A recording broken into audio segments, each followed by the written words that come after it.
I remember it like it was yesterday. My cousin, let's call her Stacey, was dating someone who seemed like a charming man at first glance. He was a retired airline pilot, which she found intriguing because her grandfather had been a pilot who had flown during the golden age of flying throughout the 50s and 60s.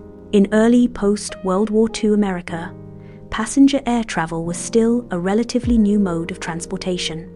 Only the wealthy and privileged could afford to fly, making the act of flying a type of status symbol. The exclusivity of air travel contributed to its glamour, making people feel as though they were part of a select group whenever they flew. In those days, before budget airlines, cramped economy seating, and frugal amenities, passengers could enjoy fine dining on real plates made of porcelain. The cabins were spacious, with ample legroom, and some aircraft even featured lounges, bars, and sleeping berths. Passenger needs were tended to by a crew of flight attendants. During the 50s, flight attendants were seen as embodying a mix of professionalism and femininity. This perception was made in part because their stylish uniforms had been designed by famous clothing designers. The requirements for becoming a flight attendant during this time were highly restrictive. For instance, a document from the now defunct Chicago and Southern Airlines listed 10 qualifications for stewardesses. The qualifications included being between 5 feet 2 inches and 5 feet 5 inches tall, weighing between 100 and 120 pounds, having slender legs, a good figure, and natural colored hair. Applicants had to have good eyesight and no glasses. If they had cavities that had been filled, the fillings could not be seen when the woman smiled.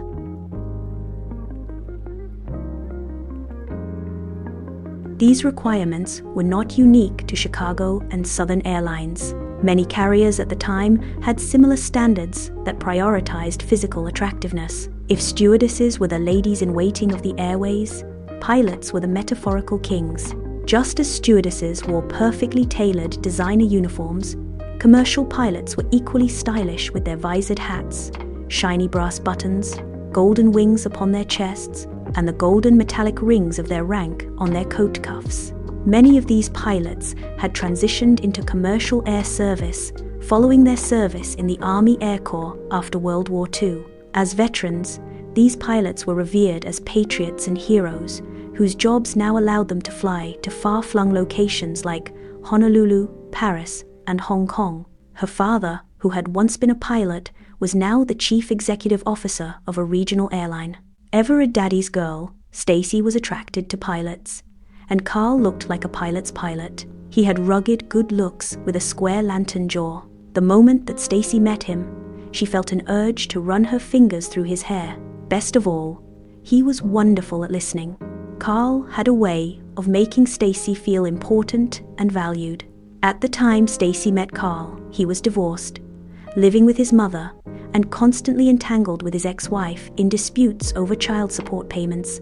To the superficial glance, he was a retired pilot who was going through a challenging time. To me, there was something off about him, something that I didn't like, respect, or particularly care for. "You're simply jealous about my happiness," snapped Stacey when I tried to share my concerns. "Carl has been the perfect gentleman, and you can't stand the fact that I have someone in my life while you don't." Her words hit me like a stinging slap across my face. 6 months earlier, my husband of 17 years, Devin, had divorced me, closed his medical practice, and moved to Los Angeles with a pharmaceutical rep who was half his age. This betrayal had come after 3 months of increasingly common late work nights, golf outings, and weekend fishing getaways. Even though I hadn't previously known Devin to play golf or to even like fishing. "He's just going through a phase," I had thought. "He's having a midlife crisis." What I hadn't known was that he had been having an affair. With Devin's departure, my marriage had become just another statistic, and I was one of the 28.6% of middle-aged couples who were divorced. I could see from Stacey's widening eyes that she realized that she had gone too far with her comment. Instead of apologizing, her eyes narrowed and her lips tightened as she abruptly turned away. My relationship with Stacey cooled after she told me off. Our weekly phone calls became increasingly intermittent. Our monthly brunches were initially postponed before being cancelled altogether. If I saw her over the holidays, she was emotionally distant, limiting her interaction with me to brief responses with none of the warmth that she had once shown. When she announced her engagement last year, I wasn't invited to become a bridesmaid. I wasn't invited to her bridal shower. Although I was invited to her wedding, at her reception, I found myself assigned to table 41, which had been relegated to the back of the ballroom by the kitchen doors. I found myself seated between Josephine, her elderly neighbor, and Raoul, her groundskeeper. 2 months into her marriage, Stacey was diagnosed with cancer. The news came as a shock that rippled through our family, bringing a chilling silence before the inevitable storm of treatments and hospital visits. When she had to undergo surgery, I didn't think twice about visiting her in the hospital. After she was released from the hospital, I moved in with her and Carl so that I could provide the daily care she needed during her recovery. Her parents, who lived out of state, couldn't provide the daily attention she needed during her recovery. And so, I stayed with her at her home, trying to be the support she so desperately needed. For a time, our relationship seemed to be what it had been before Stacey had met Carl. We ate popcorn and watched improbable romances on the Hallmark Channel. We giggled over shared memories of experiences that we had had as children. When Stacey's chemo had her retching into the toilet, I held her hair out of the toilet just I had when we were undergraduates who had gone pub crawling. Throughout this time, Carl was both physically and emotionally distant. "My condition has been hard on Carl," explained Stacey. I privately scoffed. How hard would it have been to drive her to the hospital for her chemo treatments? How hard would it have been to sit up with Stacey through the night whenever her nausea wouldn't allow her to sleep? For that matter, why was he sleeping in a guest bedroom? It wasn't as though Stacey's breast cancer was contagious. Carl couldn't even be bothered to make any meals, though he didn't seem to have a problem with asking me to make additional portions whenever I cooked. Carl's idea of helping was limited to pressing Stacey to update her will as a just-in-case measure. It wasn't as though she needed to think about the 9% mortality rate for breast cancer during a time when she really needed emotional support and positive vibes. On top of everything else, he started treating me as though I was a servant.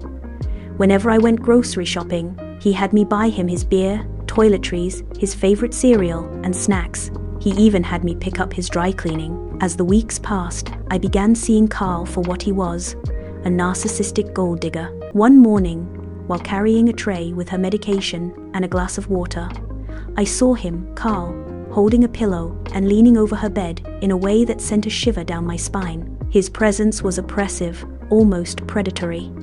He reminded me of a dark character from a Harry Potter book, one who could suck out your soul with just a look. When I saw the look on his face, it was as though a window had opened over his soul, revealing a glimpse of pure evil. It was a moment of chilling clarity, and I knew I had to act. At the sound of my gasp, Carl straightened up. The pillow that he had been about to plunge over Stacey's face was instead lovingly tucked behind her head. There, I heard him say. "Let's sit you up. Here's Beth. Come to bring you your medication." As he stepped away from Stacey's bed, his eyes narrowed, wondering no doubt as to how much I may have seen. I said nothing at the time and pretended that all was well. Later that day, after Carl had left to run errands, I told Stacey about what I had seen. On a Zoom call, I also told her mother, her mother's sister, Aunt Caroline, and Stacey's best friend, Denise. My statement was met with incredulous disbelief and outright dismissal. Stacey burst into tears, wailing that I had always hated Carl. Her mother stiffly told me that I must have been mistaken. Aunt Caroline coldly asked why I would make up such a ridiculous story. Denise frowned and told me that she was coming over to replace me as Stacey's caretaker. Stacey and the 3 women told me to leave the home because my services were no longer welcome. Word about my fall from the family's grace soon led to me being disparaged and ostracized. I became a meme on the extended family's group chat. A badly photoshopped image of my face slapped over the face of a wicked witch came with a caption, "I'll get you, my pretty. Worst cousin ever," posted another cousin. Stacey's father called to tell me that Carl was the nicest guy he had ever known. Stacey's brother texted to call me a whack job, who was in desperate need of counseling. 3 months passed. At 2 in the morning, my phone buzzed. "Stacey is in the hospital," announced my mother. Carl said that she fell down the stairs. I threw on my clothes and raced to the hospital to learn that Stacey was in intensive care. The doctor told me that Stacey had a concussion, 3 fractured ribs, and a sprained wrist. Carl was nowhere to be seen in the waiting area. Denise and Aunt Caroline were visibly shaken. "Fred and Francine are on their way," said my mom in reference to Stacey's parents. "Before she lost consciousness, she told me that Carl had pushed her," whispered Denise. "I heard them arguing before Stacey screamed. When I ran into the living room, she was lying at the bottom of the stairs. After seeing me, Carl told me that she had fallen. He then turned and walked away. When I asked him what had happened, he shouted something before leaving. He looked insane. It was frightening. For a moment, I thought he was going to kill me," whispered Denise. "The moment I pulled out my phone and dialed 911, he disappeared," said Denise. "The police want to talk to him," added Aunt Caroline. "They also want to speak to Stacey, but that won't be possible until she's regained consciousness." "I'm sorry that I didn't believe you," sighed Aunt Caroline. "We all are," added Denise, who put her hand on my arm in a gesture of reconciliation. We took turns sitting with Stacey throughout the night, while the rest of us drank bad vending machine coffee in disposable paper cups. Stacey recovered consciousness the following morning. After the police talked to her, a warrant was issued for Carl's arrest. Stacey's husband was caught in a neighboring state where he had been stopped for speeding.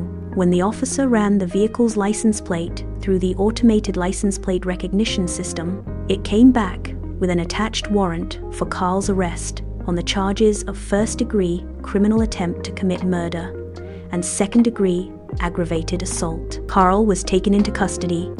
His trial was brief. He was given a 20-year sentence for attempted murder. He's got a 10-year sentence for aggravated assault, with both sentences set to run concurrently. I can only imagine what might have happened if Denise hadn't been there. As to why Carl did this, during the trial, the prosecutor revealed that Carl had gambling and credit card debts that predated his marriage to Stacey. Shortly after their marriage, before his new wife was diagnosed with cancer, Carl had taken out multiple insurance policies through different carriers on Stacey. The smallest policy had been for $50,000, while the largest had been for a staggering $1 million. Had Stacey died from an accidental death, Carl would have received a fortune. With good behavior, Carl could be eligible for parole in 10 years. 2 years into Carl's prison sentence, Stacey lost her fight with cancer.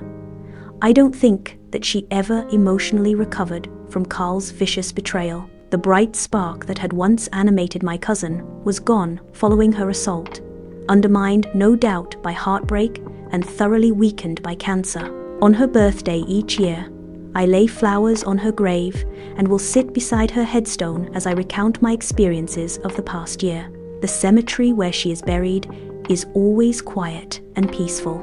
If I close my eyes, I can almost imagine her presence, quietly listening as she used to do during our long phone calls of past years. Thank you for having listened to my experience. Have you ever been in a similar situation where you tried to warn a loved one about a potential danger that nobody saw but you? Have you ever been ostracized after having tried to warn others about your suspicions? Accusations like this can undermine relationships, damage trust, and test the bonds of friends and family. How did this make you feel? And what did you wind up doing? Please share your thoughts in the comments below. It's a terrible thing to not be believed.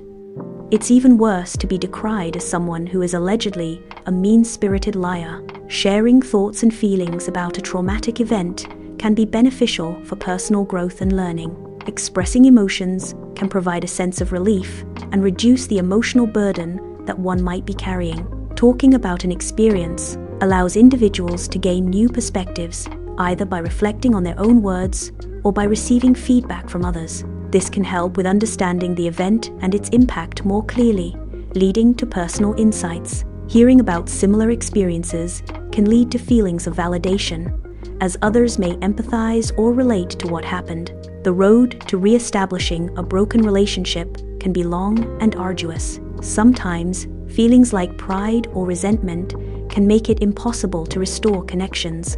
If anything like this ever happened to you, I hope that you are now in a better mental place and that you've been able to move on. Sometimes, moving on means having the ability to know when to let things go. If this story spoke to you, please support this channel by clicking on the like and subscribe buttons.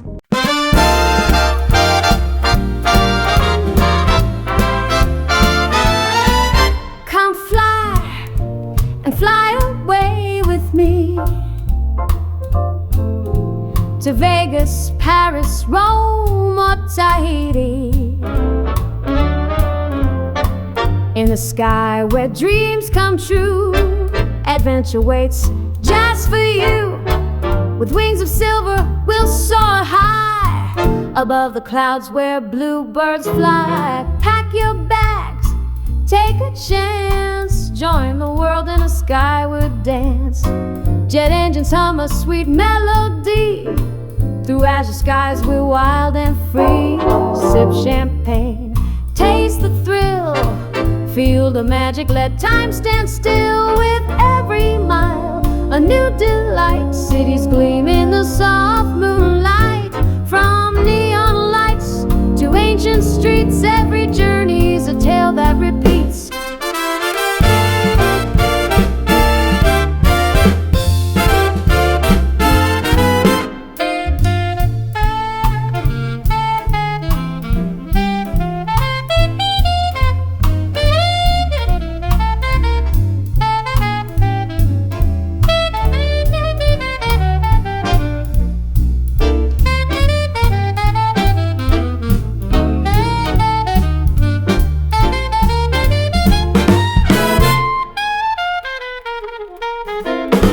So come aboard and take my hand. We'll explore every distant land, from bustling squares to quiet shores.